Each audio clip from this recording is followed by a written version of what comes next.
अच्छा स्टूडेंट। सो हम ना किसी भी रिसर्च के लिए हमने एक आइडिया बनाना होता है, हमने एक उसकी बेसिक स्टडी करनी होती है, ठीक है। हमने उसके लिए मे बी उसकी जब भी हम किसी सिविलाइजेशन के लिए देखेंगे कि ये सिविलाइजेशन यहाँ थी, इससे पहले ये वहाँ क्यों थी, है क्या, तो उसके लिए ऑब्वियसली मैंने बताया है कि we should go for the literature review. हमने उसका प्रीवियस लिटरेचर देखना है, हमने उसका देखना है कि उसके पास पब्लिश्ड या अनपब्लिश्ड डाटा क्या, उसकी कोई थ्योरी है, ठीक है। तो जब भी किसी भी सिविलाइजेशन के लिए देखते हैं, सिविलाइजेशन के लिए बच्चे हमारे पास बहुत सारी थ्योरीज पाई जाती हैं, ठीक है। डिफरेंट हमारे जो ह्यूमन बिहेवियर को देखते थे या ह्यूमन सेटलमेंट्स को जो साइंटिस्ट देखते थे, उन्होंने with the passage of time वहाँ क्या दी हुई है, डिफरेंट थ्योरीज दी हुई हैं। तो अगर हम डेमोग्राफी पे काम कर रहे हैं किसी तरह, तो obviously we should go for the theories, publish या अनपब्लिश जो भी डिटेल होगा हमें उसको देखना होगा। आप कहाँ है कि आपने कोई भी काम करना है, ठीक है, आपने मंगला डैम का कोई काम, जैसे अभी हमने एक एग्जांपल ली थी, इट्स एक्चुअली क्वांटिटेटिव वर्क, लेकिन ऑन द सेम वे अगर आप क्वालिटेटिव वर्क कर रहे हैं, तो क्वालिटेटिव वर्क के लिए आप कोई अपने इलाके में किसी चीज़ का इफेक्ट देख रहे हैं कि क्यों हुआ ये, why this is going to be happen, तो वहाँ पे आपने क्या करना है, you should go for the qualitative research. तो क्वालिटेटिव रिसर्च के लिए आप, इट डजंट मीन कि आप जाएं और रैंडमली काम करने, no, you should have some plan, अपने प्लान होना चाहिए, you should some have idea, आपके पास आइडिया होना होगा, गोल्स होने होंगे, और उन्हीं गोल्स को फॉलो करने के लिए you should go for research. आपने अगर क्वेश्चन बनाया या आपने किसी की वॉइस ली या आपने कोई बात किसी से की, तो आपने क्या करना है, उस चीज़ की रिकॉर्डिंग करनी है, ठीक है। So you have to be recording carefully. आपने उसकी वॉइस रिकॉर्ड करनी है, उसकी वीडियो बनानी है, अप टू यू। यार आपने कोई लिख रहे हैं तो यू शुड बी केयरफुल कि आपके जो नोट्स होंगे वो कोई भी काम मिस ना हो, ठीक है, कोई इंपॉर्टेंट एरिया मिस ना हो जाए, ठीक है। और इसके लिए आपने जो पीपल या इवेंट्स को सिलेक्ट करना है, इसके ऑब्जर्वेशन के लिए जो करना है, तो उसके लिए भी आपको बहुत ही केयरफुली जाना होगा, ठीक है। आपने डिसाइड करना है कि आपने जो इंफॉर्मेशन लेनी है, तो आपने कौन कौन सी जगह को या कौन कौन से लोगों को कवर करना है। Now going towards the quantitative analysis. Quantitative research is actually that follow further that cover the quantitative figures, numerical figures आते हैं, ठीक है। यहाँ पे क्वेश्चन आते हैं जैसे व्हाट, हाउ, हाउ मेनी, इस तरह के क्वेश्चन जिसमें हमारे पास न्यूमेरिकल फिगर्स है, but not this statement always same, ठीक है। हाउ और व्हाट हमेशा सेम नहीं होगा। तो क्वांटिटेटिव में क्या होता है, क्वांटिटेटिव में हमारे पास कुछ इस तरह की इंफॉर्मेशन होती है जहां हमने इसका नंबर लेना होता है, ठीक है। और जहां हमारे पास आता है व्हाट, हाउ, इस तरह के क्वेश्चन आते हैं।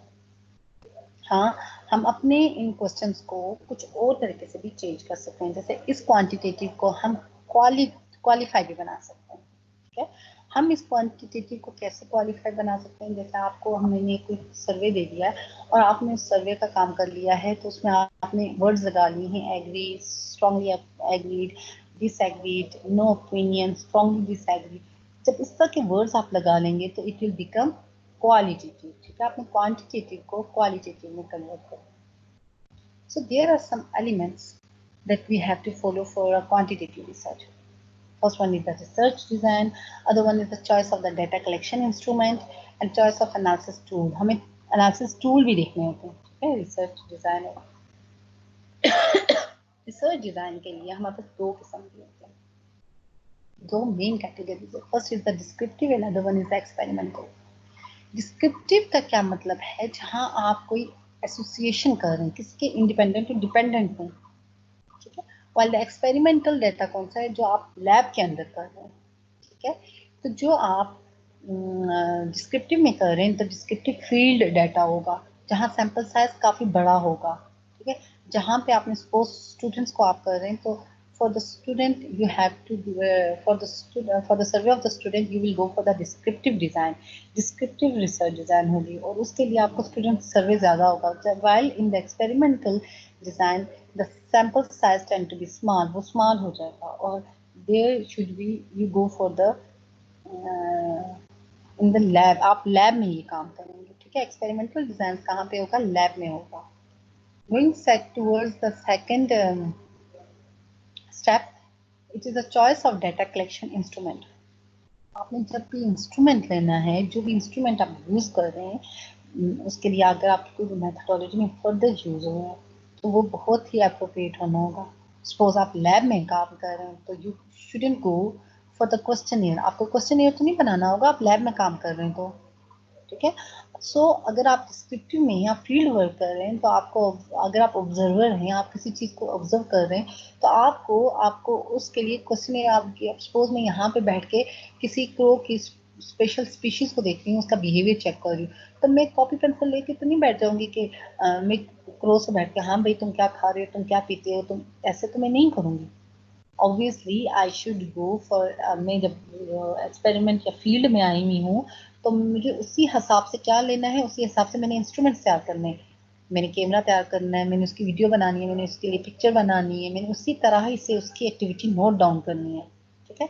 और अब इसी तरह ही मैं एक सर्वे कर रही हूँ, सेंसिस ले रही हूँ मैं एक जगह की, या मैं सपोज मैं मंगला डैम पे काम कर रही हूँ, जैसे एग्जाम्पल दिया मैंने, और मैं लोगों से भी पूछूं कि ये आप कब से ऑब्जर्व कर रहे हैं। पहले भी जब 1980s में ये डैम बना था, 1960 में, I am not sure about this, जब भी ये बना था तो ये उस टाइम से ही अर्थक्वेक, आपने कभी पहले भी इसको ऑब्जर्व किया कि कब कैसे बना, क्या इसके बारे में जब जाऊंगी तो obviously I will take my copy pencil, my cell phone with myself for recording. तो मैं उसके लिए, उनके लिए ये नहीं लूंगी, उसके लिए मैं कोई लैब्स की चीजें नहीं लूंगी कि मैं माइक्रोस्कोप लूँ जी, माइक्रोस्कोप के अंदर उनको जी आप बोलें और मैं सुन रही हूँ, मैं माइक्रोस्कोप में देखूंगी, नो। जैसे का उसका मेरा डाटा कलेक्शन होगा, I should go for the instrument, same instrument, मुझे उसी तरह का इंस्ट्रूमेंट यूज करना होगा।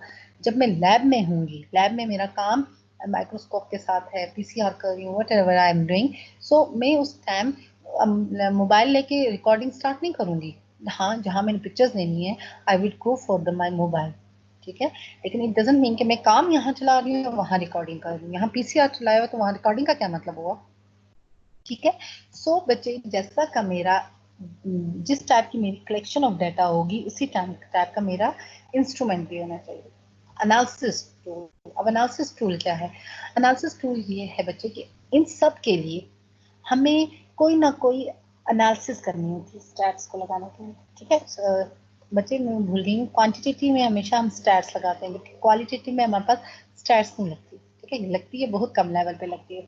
तो क्या है एनालिसिस टूल के लिए, चॉइस ऑफ एनालिसिस टूल के लिए, इट मींस दैट हमने अब स्टैट्स कौन सी लगानी है, हमने कौन से टेस्ट लगाने हैं। हम पढ़ेंगे टी टेस्ट पढ़ेंगे, हम पढ़ेंगे टेस्ट पढ़ेंगे, हम रिग्रेशन पढ़ेंगे, हम कोरिलेशन पढ़ेंगे, हम उसमें डिफरेंट वैल्यूज देखेंगे। तो उन वैल्यूज में से क्या कोई वैल्यू हमने निकालनी है, एसोसिएशन देखना है, रिसर्च देखना, उसमें हमने कोरिलेशन देखना है। Depending on the data, depending on the और और research, we will use different tools. ठीक है। अच्छा, यहाँ पे अब हमारे पास दो किस्म के डिफरेंसेस हम देखने जा रहे हैं, quantitative versus qualitative. Quantitative obviously बच्चे, it follow the numerical. Quantitative जब होगा जब न्यूमेरिकल होगा, तो ऑब्वियसली जब नंबर्स आएंगे तो हमारे पास स्टैट्स आएगी, जबकि क्वालिटेटिव में हम नॉन स्टैटिस्टिकल मेथड यूज करते हैं। ठीक है। फॉर एग्जाम्पल मैं आपको कहने जा रही हूँ कि 50% आपने किसी भी जब भी आपके पास, यहाँ पे एक एग्जांपल देखिए कि आपने 50% स्टूडेंट्स का देखना है कि टीचर स्टूडेंट का रिलेशन देखना है या एसोसिएशन देखना है, होता है तो 50% जब वर्ड आ गया तो it means that you go for the 50% quantitative, while when there is a word that is known as the why, क्यों लोग, क्यों स्टूडेंट्स अपने इस टीचर को पसंद कर रहे हैं या डिसलाइक कर रहे हैं, तो it means that you should go for the qualitative. ठीक है। अब यहाँ पे 4 मेथड्स दिए हुए हैं फर्दर कि आप डेटा कलेक्शन में क्या मेथड यूज कर रहे हैं। एक सेंसिस मेथड है, जब सेंसिस आ गया तो obviously we have to go for the population. Census जब मर्दमशुमारी होगी तो मैंने होल की होल पॉपुलेशन करनी है ऑब्वियसली। जब हमारी सेंसिस हुई थी तो उसमें हमारा टाइम टेकन भी था, ऑब्वियसली एक्सपेंसिव भी हुआ होगा, लार्ज पॉपुलेशन को हमने देखना था, हमने हमारी आर्मी को भी इन्वॉल्व कर दिया था। तो इसमें काफ़ी ये डिपार्टमेंट, गवर्नमेंट डिपार्टमेंट्स भी इन्वॉल्व हुए थे। ठीक है। सैंपल सर्वे होता है, जब सैंपल सर्वे होता है तो वो ऑब्वियसली एक पॉपुलेशन का एक पीस होता है, एक फ्रैक्शन होता है। ठीक है।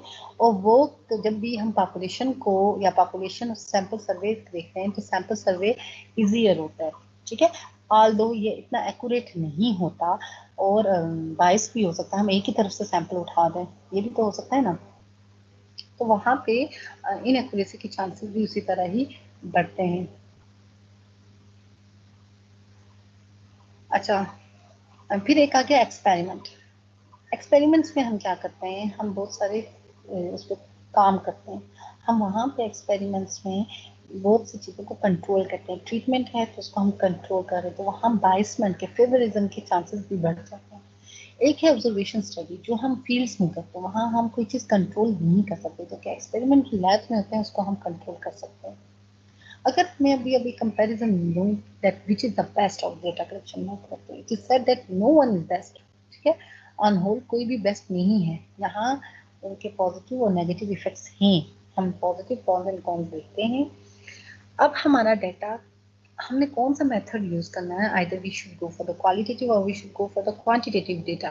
It depends on our research, हमारी टाइप ऑफ रिसर्च कैसी है, हमारी टाइप ऑफ स्टडी कैसी है, ठीक है। अब हम देखते हैं कि क्या इसके क्वालिटेटिव रिसर्च कहाँ में करनी चाहिए। क्या क्वालिटेटिव रिसर्च के लिए ऑब्वियसली हमें डॉक्यूमेंट रिव्यू तो हर जगह देखना है।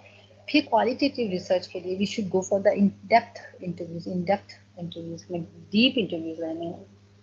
उसके लिए फिर हमें ऑब्जर्वेशन मेथड को भी फॉलो करना होगा, ठीक है। हमने लोगों को ऑब्जर्वेशन भी करनी है साथ ही। सपोज क्वालिटेटिव मेथड है मेरे पास, तो यहाँ पे क्वालिटेटिव मेथड में मेरा बिहेवियर, किसी चीज़ का बिहेवियर को नोटिस करना भी क्वालिटेटिव बिहेवियर है, क्वालिटेटिव रिसर्च। सपोज मैं यहाँ पे बैठ के क्रो की बिहेवियर को नोटिस करूँ, तो ऑब्वियसली मैं बैठ के इसकी भी रिकॉर्डिंग करूंगी, ठीक है, इसको भी रखूंगी, और मैं आम लोगों से भी जाके पूछूंगी, ठीक है।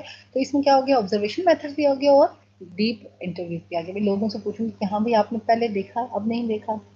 जबकि क्वांटिटेटिव मेथड में क्या होता है, उसमें होता है, उसमें क्लोज्ड एंडेड क्वेश्चन होते हैं, एक्सपेरिमेंट्स होते हैं। हम उस एक्सपेरिमेंट्स को और उन ट्रायल्स को, उन क्वेश्चंस को, जो क्लोज्ड एंडेड क्वेश्चंस होते हैं, उनको हम उस डेटा को कंप्यूटर इंफॉर्मेशन सिस्टम से भी ले सकते हैं, ठीक है। हम डेटा बेस जहाँ पे स्टोर होते हैं वहां से भी ले सकते हैं। हम क्वांटिटेटिव डेटा में काउंटिंग करते हैं, नंबर का काउंट करते हैं, ठीक है। हाउ मेनी, व्हाट और इस तरह के क्वेश्चन यहाँ पे आते हैं, जिसकी वजह से हम वहाँ पे क्वांटिटेटिव ऑब्जर्वेशन करते हैं, न्यूमेरिकल ऑब्जर्वेशन करते हैं। हम अगर types of data collection method देखें कि कितने मेथड के टाइप्स हैं यहाँ पे, तो हम यहाँ देख सकते हैं कि जब हम क्वालिटेटिव के लिए जा रहे हैं, तो types of data collection method के लिए सबसे फर्स्ट है इंटरव्यूज, ठीक है। इंटरव्यूज का मतलब ये है कि क्वालिटेटिव डेटा में मैं जाके किसी से इंटरव्यू करूँगी। ऑब्वियसली इंटरव्यूज जो होगा वो वो ना कोई स्टैंडर्ड इंटरव्यूज नहीं है, इसमें दो किस्म के होते हैं। एक होता है लेस स्टैंडर्ड, ठीक है, जो मैं आपसे पूछ रही हूँ, सवाल पूछूंगी, तो ऑब्वियसली उसका जो लेस स्ट्रक्चर्ड इंटरव्यूज होंगे, उसका कोई फायदा इतना ज्यादा नहीं होता। स्टैंडर्ड क्वेश्चन अगर मैं दूंगी तो ऑब्वियसली उसका फायदा होगा, वो थोड़ा ना अच्छी स्ट्रक्चर का होगा, जिसमें मेरे ओपन एंडेड क्वेश्चन होंगे, जिसमें मेरे क्वेश्चंस का कोई फायदा नहीं है, तो वो क्या होंगे, वो लेस स्ट्रक्चर्ड इंटरव्यू होगा। इंटरव्यूज में आगे there are the further three categories: face to face interview, telephonic and computer assistant personal interviews. It is also type of face to face interviews. So moving towards the face-to-face interviews, it is actually when we I'm going to take your interview by sitting in front of you, आपको सामने बिठा के मैं interview लूंगी। ये थोड़ा time consuming भी है ऑब्वियसली। मैं आपको कह रही हूँ आप मुझसे फलाने टाइम मिले मुझे, ऑब्वियसली एक्सपेंसिव है। अगर मैं आपके घर आ रही हूँ या मीरपुर आ रही हूँ, तो मैं शहर बाग से घूम के आपकी तरफ आ रही हूँ, तो I would spend some money on it, उसमें खर्चा करके आप तक पहुँचूंगी। तो इसलिए इसमें क्या होगा, इसका अगर आप एक डिसएडवांटेज देखें तो इसका क्या है, टाइम कंज्यूमिंग, एक्सपेंसिव, बट इसका हाई रिस्पॉन्स होगा। अगर यही चीज़ मैं आपको आपके सामने बिठा के पढ़ा रही होंगी, तो ऑब्वियसली उसका रिजल्ट कुछ और होगा। टेलीफोनिक इंटरव्यू वो बहुत ही इफेक्टिव होता है, लेस टाइम कंज्यूमिंग है। मैं आपको किसी टाइम भी कॉल कर रही हूँ as compare to face to face, ठीक है। कॉल करके आपसे कह रही हूँ कि ठीक है, लेकिन ये बहुत, इसका रिस्पॉन्स हाई नहीं होगा, ठीक है। बहुत सारे मिसाइल इसमें आ जाएंगे, जैसे कि अभी मैं आपको बात कर रही हूँ, आप कहीं और बिजी होंगे, तो आपका रिस्पॉन्स मेरे साथ अच्छा नहीं होगा। जो बात मैं पूछ रही हूँ आपसे, वो आप मुझे अच्छा नहीं देंगे। ऑब्वियसली जब आप मुझे टाइम नहीं देंगे, आप मुझे अपनी एनर्जी नहीं दे रहे, आप मुझे अपना पैसा नहीं दे रहे, मैं आप पे पैसा नहीं खर्च कर रही हूँ, सिंपल आपको कॉल कर रही हूँ, तो why it would be more effective, ये इतना इफेक्टिव नहीं होगा, इतना रिस्पॉन्सिव नहीं होगा। ठीक है। Third is the computer assistant personal interview, CAPI से बोलते हैं, कंप्यूटर असिस्टेड पर्सनल। ये बहुत ज्यादा पर्सनल इंटरव्यू से या फेस टू फेस इंटरव्यू से ही मिलता जुलता है। ठीक है। अब क्या है, यहाँ पे मैं लैपटॉप खोल दूँ, मोबाइल खोल दूँ, पेपर या क्वेश्चन की बजाय मैं आपके डायरेक्ट यहाँ से रिकॉर्डिंग कर दूँ। ठीक है। और ये भी इसी की ड्रॉबैक्स ऐसी हैं जैसे फेस टू फेस इंटरव्यू में होंगी। ठीक है। Students, next is the paper and pencil question work. इसमें क्या है, इसमें मैं आपको इसमें मैं क्या करूँगी, इसमें जैसे अक्सर हमें परफॉर्मर्स मिले होते हैं, आज इनकी तरफ की स्टडी है, आप बताएं, आप अपने व्यूज बताएं, हमें अक्सर कहीं ना कहीं से कोई ना कोई क्वेश्चन मिल रहा होता है, वो भी हमारा बहुत ही लो रिस्पॉन्स होता है, क्योंकि हमें आए रोज मिल रहा होता है, हमें क्या लगे, मुझे क्या लगे ABCDEFGXYZ कौन मुझे दे रहा है, आई डोंट नो। ठीक है, मुझे पता ही नहीं है हु इज द सेंडर। तो मैं क्या करूँगी, उसी तरह ही बहुत ही केयरलेसली उसको फिल कर दूंगी और भेज दूंगी। So it is less responsive. हाँ, इसका क्या होता है, इसका इसका एडवांटेज क्या है कि मैं बहुत ही कम टाइम पे बहुत लोगों का व्यूज ले सकती हूँ, लेकिन व्यूज क्या होंगे वो ऑब्वियसली जैसे मैंने बताया कि एट अ टाइम जब मुझे 4 पेज मिलेंगे, 5 पेज मिलेंगे, एक ही पेज मिलेगा, तो मुझे क्या लगे हु इज द सेंडर, मैं जब सेंडर को जानते ही नहीं तो आई एम नॉट इंटरेस्टेड। ठीक है। इंटरनेट क्वेश्चन में होते हैं, जैसे हम अक्सर कोई साइट खोलें तो वहां पहले उन्होंने दिए थे, चलें जी पहले क्वेश्चन फिल, वो ऑब्वियसली वो फास्टर होते हैं, वो as compare to paper question से बहुत फास्ट होता है। ठीक है। लेकिन उसमें क्या होता है, इसमें फिर बायस्ड होता है, कौन से लोग बायस्ड होते हैं, वही लोग इसमें सिलेक्ट होते हैं जिनके पास कंप्यूटर की एक्सेस है, वो लोग इसको नहीं फॉलो करते जिनके पास कंप्यूटर की एक्सेस नहीं है। ठीक है। So there are some drawbacks of all these methods. ठीक है, इंटरव्यूज के मेथड्स हैं यहाँ पे, लेकिन सबके कोई ना कोई एडवांटेज हैं as well as some all the have some drawbacks. So students, this is all about the today's lecture. आप सबको समझ आई है? Can you understand? Students, do you understand?